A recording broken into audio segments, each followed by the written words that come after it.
दोस्तों, जैसा कि हम सभी जानते हैं कि इस दुनिया में हर कोई खुश रहना चाहता है।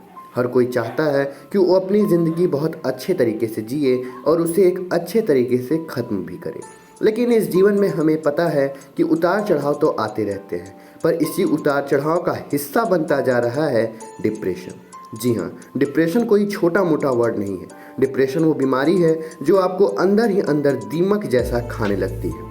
भारत की जनसंख्या के लगभग 6.5% लोग इस बीमारी से पीड़ित हैं और आपको जानकर हैरानी होगी कि 10 लोग प्रति लाख लोगों में से इसकी वजह से आत्महत्या कर लेते हैं। आत्महत्या इतनी बड़ी समस्या बन चुकी है कि आज उस पर काबू पाना मुश्किल होता जा रहा है। इसका कारण होता है अकेलापन, उदास आपको महसूस होता है और इसे आम भाषा में कहें तो इसे मूड डिसऑर्डर भी कहते हैं। इनमें लोगों का मूड थोड़े थोड़े समय में खराब और कभी कभी अच्छा हो जाता है। और दोस्तों, ये कोई छोटा मोटा लक्षण नहीं है। यही लक्षण है जो शुरू में तो सामान्य होता है पर आगे चलकर बहुत बड़ी बीमारी का रूप ले लेता है। तो चलिए आज के इस वीडियो में आपको causes and effects of depression के बारे में बताते हैं। सबसे पहला कॉज है बात बात में गुस्सा आना। दोस्तों, गुस्सा आना तो आम बात है, पर अगर आपको बात बात में छोटी छोटी चीज़ों पर गुस्सा आए तो समझ लीजिए आप अंदर से बहुत ज़्यादा डिप्रेस यानी बहुत ज़्यादा एंग्जाइटी महसूस हो तो समझिए तब भी आप धीरे धीरे डिप्रेशन के शिकार होते जा रहे हैं। उदास रहना और लोगों से कटा कटा सा रहना, ये भी डिप्रेशन के लक्षण हो सकते हैं। तो हमें कभी भी इसे नज़रअंदाज नहीं करना चाहिए और एक अच्छे डॉक्टर से मिलना चाहिए। इस मामले में कई डॉक्टर्स ने साइकोलॉजिस्ट को रिफ़र किया है, यानी कि साइकोलॉजिस्ट का मतलब ये नहीं कि वो केवल पागलों का ही इलाज करेंगे। वो आपके डिप्रेशन को पूरी तरह तो क्योर नहीं कर सकते, पर आपके कुछ बोझ को हल्का कर सकते हैं। किसी काम में मन न लगना या फिर लैक ऑफ कंसंट्रेशन भी इसके लक्षण हो सकते हैं। आप कोई काम करने बैठे और उसमें विफल हो जाएं, ये भी डिप्रेशन के लक्षण हो सकते हैं। आइए दोस्तों, अब बात करते हैं कॉजेज़ ऑफ डिप्रेशन की। किसी करीबी की मौत हो जाने के बाद भी हम काफ़ी ज़्यादा डिप्रेशन में चले जाते हैं। यहाँ तक कि अगर हम नौकरी से अगर हमें बाहर निकाल दिया जाए या किसी की शादी टूट जाती है तो वो भी डिप्रेशन में जा सकता है। डिप्रेशन में जाने का अर्थ ये होता है कि आपको हमेशा अपने साथ बुरा होने का डर रहता है।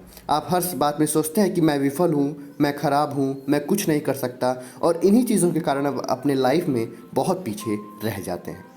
तो दोस्तों, अब बात करते हैं इसके साइंटिफिक व्यू की। अभी तो बात हो गई कि नॉर्मली डिप्रेशन कैसे कॉज होता है, पर इसका जो साइंटिफिक व्यू है वो है थायराइड हार्मोन की कमी।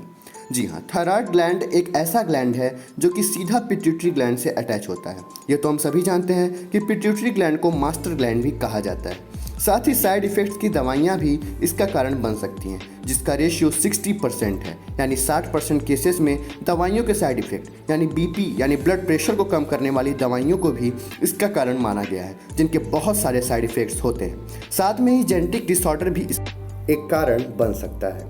तो अब सवाल ये उठता है कि क्या डिप्रेशन किसी को भी हो सकता है? तो इसका छोटा सा जवाब है जी हाँ, ये किसी भी उम्र या फिर किसी भी छोटे बच्चे तक को डिप्रेशन हो सकता है। और इसका ज़्यादातर कारण पाया गया है क्रोमोसोम 3 में डिसऑर्डर, यानी क्रोमोसोम 3 में कुछ बदलावों के कारण भी लोगों में ये लक्षण या डिप्रेशन पाया जाता है।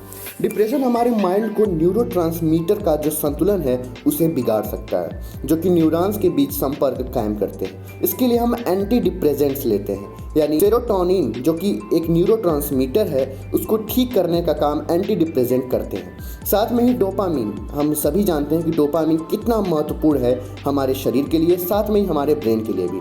इसका भी लेवल बढ़ाने के लिए एंटी डिप्रेसेंट्स का इस्तेमाल होता है, क्योंकि डिप्रेशन न्यूरोट्रांसमीटर के काम को कम कर देता है, जो कि न्यूरॉन्स के बीच संपर्क कायम करते हैं। डॉक्टर्स की माने तो डिप्रेशन को पूरी तरीके से क्योर हफ्तों या महीनों तक की दवाई के बाद किया जा सकता है।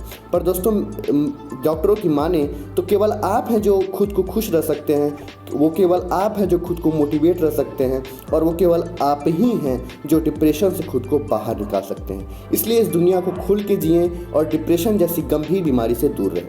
साथ में दोस्तों, मेरी आप लोगों से एक सलाह है कि अगर कोई उदास हो या छोटी छोटी बातों में गुस्सा करता हो तो उसे डिप्रेशन का रूप ना दें। अगर वो डिप्रेशन में नहीं रहेगा फिर भी उसे डिप्रेशन जैसा महसूस होगा। छोटी छोटी चीज़ें तो हमारे लाइफ में होती रहती हैं, इसलिए डिप्रेशन में जाने से बचें और खुश रहें। अगर वीडियो अच्छा लगा तो वीडियो को ज़्यादा से ज़्यादा शेयर, ताकि हर किसी का डिप्रेशन के लिए जो मिसकंसेप्शन है वो क्लियर हो सके। तो दोस्तों आज के वीडियो के लिए बस इतना ही। अगर आप हमारे चैनल पे ऐसे ही जानकारी जानते रहना चाहते हैं तो हमारे चैनल को सब्सक्राइब करिए और खुश रहिए।